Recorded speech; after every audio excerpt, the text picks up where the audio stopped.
Hello everyone. आज जो topic discuss करने जा रहा हूँ वो है वर्किंग कैपिटल।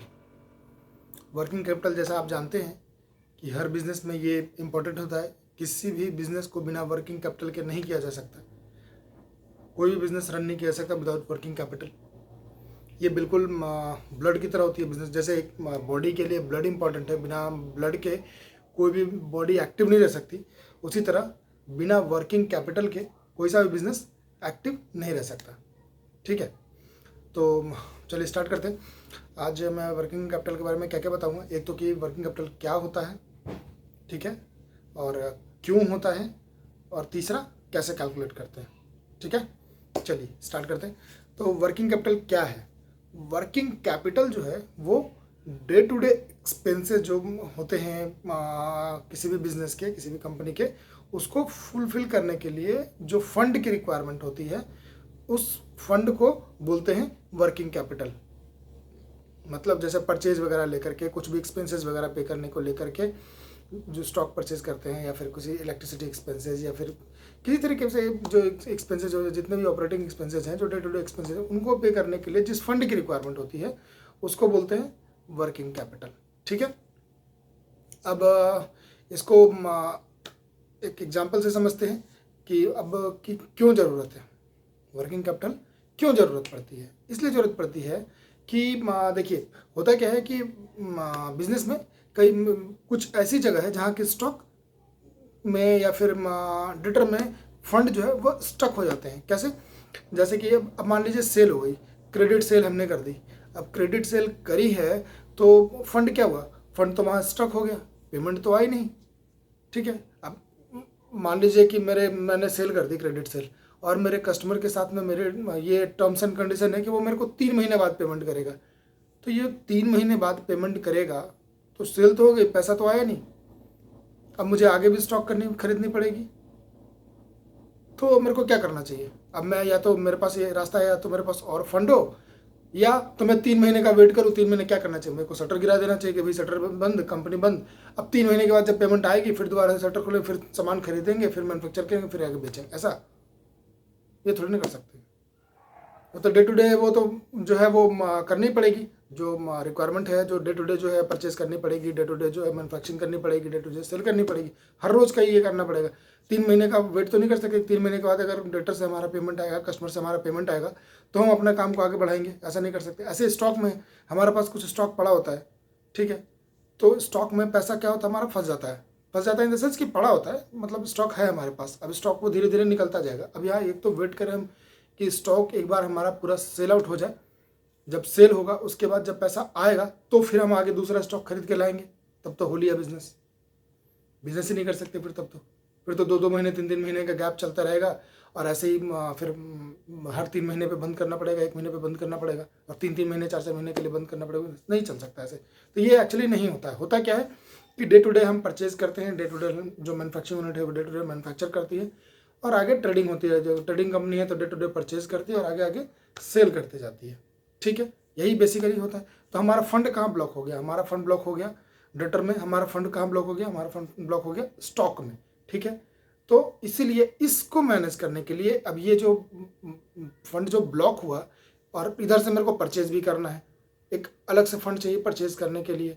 तो वो जो ये जो ब्लॉक हुआ, इसकी वजह से जो रिक्वायरमेंट जो जनरेट हुई, इसको बोलते हैं वर्किंग कैपिटल। ठीक है, इसी के लिए वर्किंग कैपिटल की रिक्वायरमेंट होती है, इसको फुलफिल करने के लिए कि कंटिन्यू मेरी सेल बनी रहे, कंटिन्यू मेरी मैन्युफैक्चरिंग बनी रहे।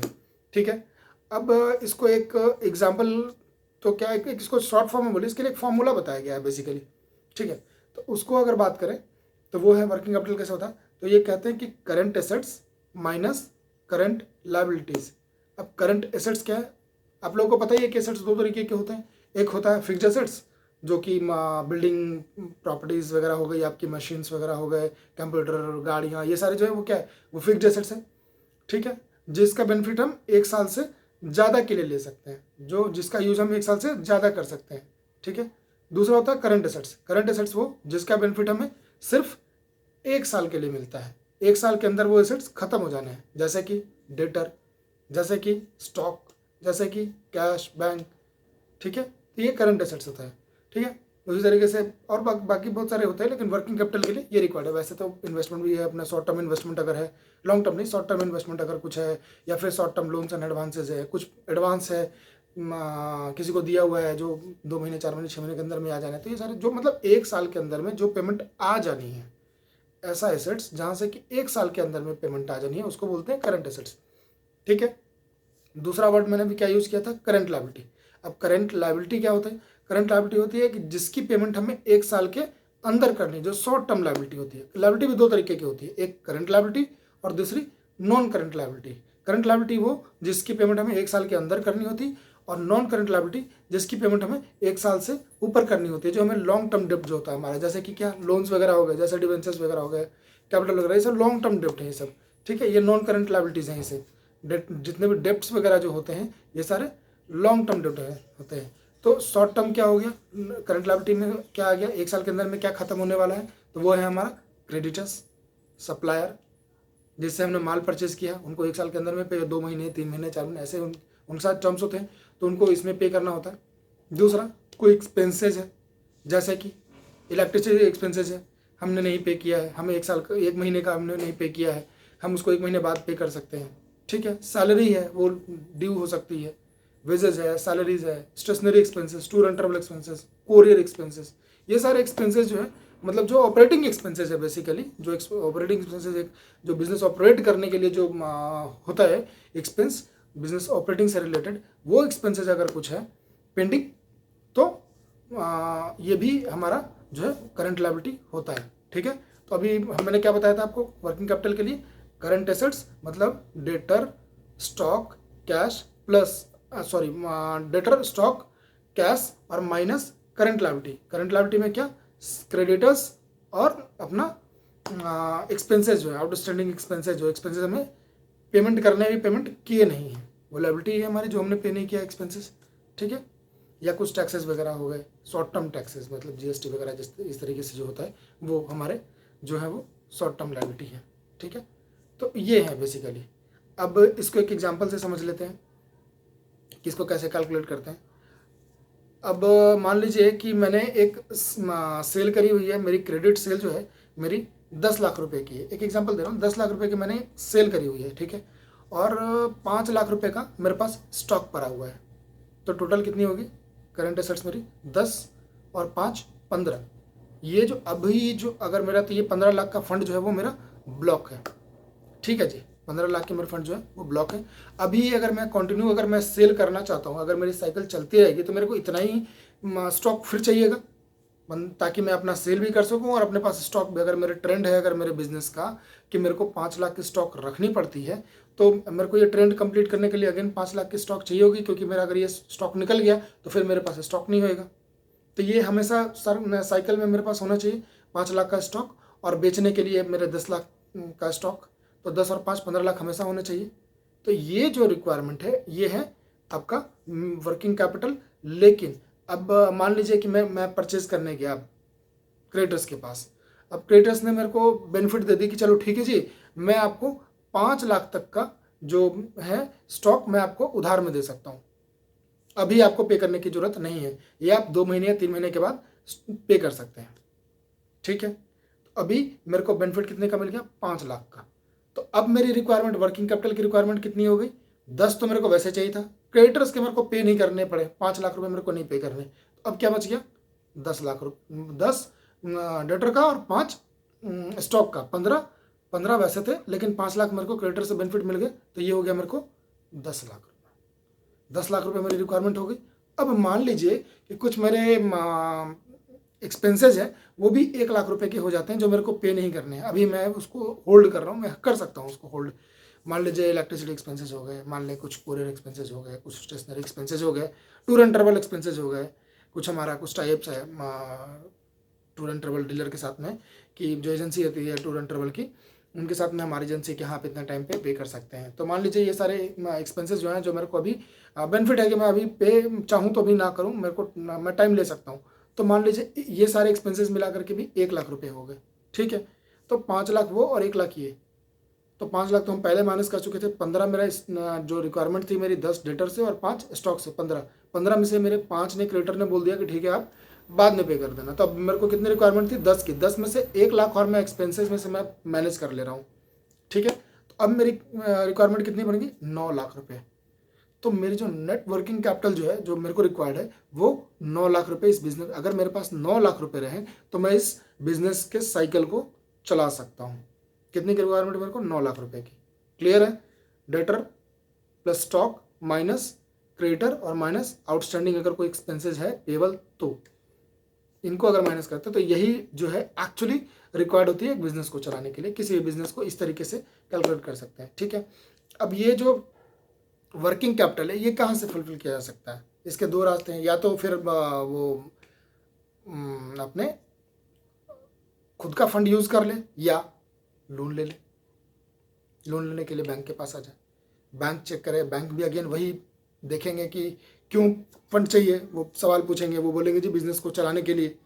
बिजनेस को चलाने के लिए तो वो सेम कैलकुलेट करेंगे कि भैया इनका स्टॉक कितना है, डेटर कितना है, क्रेडिटर कितना है, आउटस्टैंडिंग एक्सपेंस कितने हैं, तो टोटल मिलाकर देखेंगे, अच्छा ठीक है इनके 9 लाख रुपए की रिक्वायरमेंट है, इनकी वर्किंग कैपिटल इनको चाहिए 9 लाख रुपए का।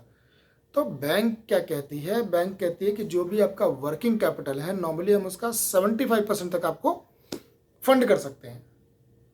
वैसे मतलब कोई रिस्ट्रिक्शन नहीं है इस पर कि 75% करेंगे 60%, बट नॉर्मली एक ट्रेंड है कि 75% तक का फंड करते हैं। रीज़न उसका ये है, उसका लॉजिक ये है कि बैंक बोलती है कि जो भी रिक्वायरमेंट आपकी वर्किंग कैपिटल की बढ़ रही है, आपकी जो सेल इससे बढ़ेगी, तो इसका एटलीस्ट 25% जो है आप अपने फंड से डालिए, ताकि आपका स्टेक भी कंपनी में कुछ लगा रहे, आपकी भी कुछ पेन रहे बिजनेस में। अदरवाइज तो क्या होगा, वो तो पूरा का पूरा बिजनेस लोन से चलाता रहेगा। अब जो बिजनेस में अगर प्रॉफिट हो जाए या लॉस हो जाए, या अच्छा चल जाए या बुरा चल जाए, कंपनी को कुछ फर्क नहीं पड़ रहा, ओनर को कुछ फर्क नहीं पड़ रहा, क्योंकि उसका तो स्टॉक कुछ लगा, उसकी तो कुछ स्टेक ही नहीं है, कंपनी कोई प्रॉब्लम ही नहीं है। पूरा का पूरा जो है वर्किंग कैपिटल वो तो मैनेज कर रहा है लोन से। प्रॉब्लम किसको होगी, अगर कल को अगर कुछ दिक्कत आती है तो प्रॉब्लम किसको होगी, फाइनेंसर को, मतलब बैंक को, ठीक है। बैंक को दिक्कत होगी क्योंकि बैंक का ही पूरा पैसा लगा हुआ है, बैंक के पैसे से पूरा का पूरा बिजनेस कर रहा है, और कुछ क्रेडिटर्स के पैसे यूज़ कर रहा है। 5 लाख रुपए जिसको क्रेडिटर ने दिए हुए हैं, उसका खुद का पैसा क्या लगा, जो बिजनेसमैन है उसका तो कोई पैसा ही नहीं लगा फंड में, बिजनेस में। तो इसलिए बैंक ये कहती है कि आप 25% आप अपना लगाइए, 75% मैं आपका दूंगा, ताकि दोनों का इंटरेस्ट बिजनेस में बना रहे। मेरे अकॉर्डिंग भी मेरे को अपने जो EMI है वो मिलती रहेगी, और आपका भी पैसा अगर इसमें लगेगा तो आपका भी इस बिजनेस में इंटरेस्ट बना रहेगा। कुछ अगर सिचुएशंस, कुछ एडवर्स सिचुएशन भी आती है तो आप उससे पूरी तरह से कोशिश करेंगे इसको बाहर आने की। अदरवाइज तो वो उसका इंटरेस्ट ही खत्म हो जाए। मेरा तो कुछ फंड ही नहीं लगा इसमें, मैं तो सिर्फ अर्न ही कर रहा हूँ इसमें। तो ये होता। अच्छा मान लीजिए कि अगर उल्टा हो जाता, अगर मैं वर्किंग कैपिटल में कह रहा हूँ कि current assets minus current liability, जो हमने निकाला था कि 15 लाख रुपए हमारा एसेट्स है और लेट्स से 6 लाख रुपए उस वक्त हमारी अरे थी लायबिलिटी। अगर ये जस्ट उल्टा हो जाता, तो मान लीजिए कि 10 लाख रुपए मेरी एसेट्स है और 15 लाख रुपए मेरी लायबिलिटी है। बहुत बड़ा कंसर्न है ये, बहुत बड़ा कंसर्न है ये। वर्किंग कैपिटल उसकी नेगेटिव हो गई, ये तो पॉजिटिव वर्किंग कैपिटल थी। नेगेटिव वर्किंग कैपिटल मतलब आपकी लायबिलिटी बढ़ गई है, आपके पास एसेट्स ही नहीं है उतने, कर क्या रहे हो आप पैसे। फिर अगेन जैसा मैंने आपको बताया था, आपको इसका एग्जाम्पल मैं ऑलरेडी दे चुका हूँ, ये वाला मैं आपको सिचुएशन समझा चुका हूँ। ये क्या है, ये डाइवर्जन ऑफ फंड है। किधर जा रहा पैसा, जा किधर, बिजनेस में तो यूज ही नहीं कर रहा। आप क्रेडिटर को पैसा रोक करके बैठा हुआ है, आपने क्रेडिटर को पेमेंट ही नहीं करी, और आप डेटर से जो है पेमेंट है वो आ रहा है। डेटर आपका या तो दो कंडीशन हो सकते हैं, पहला या तो आपकी सेल ही नहीं है उतनी, आप सेल ही नहीं कर पा रहे हो, स्टॉक में पैसा पड़ा हुआ है, आप सेल ही नहीं कर पा रहे हो। दूसरा कि आप पैसा का यूज ही कहीं और कर रहे हो, क्रेडिटर को तो रोक दिया थोड़ा सा, लेकिन वो पैसा कहीं और यूज कर रहे हो। बहुत बड़ा कंसर्न है। अगर वर्किंग कैपिटल अगर नेगेटिव है, बहुत बड़ा कंसर्न है ये।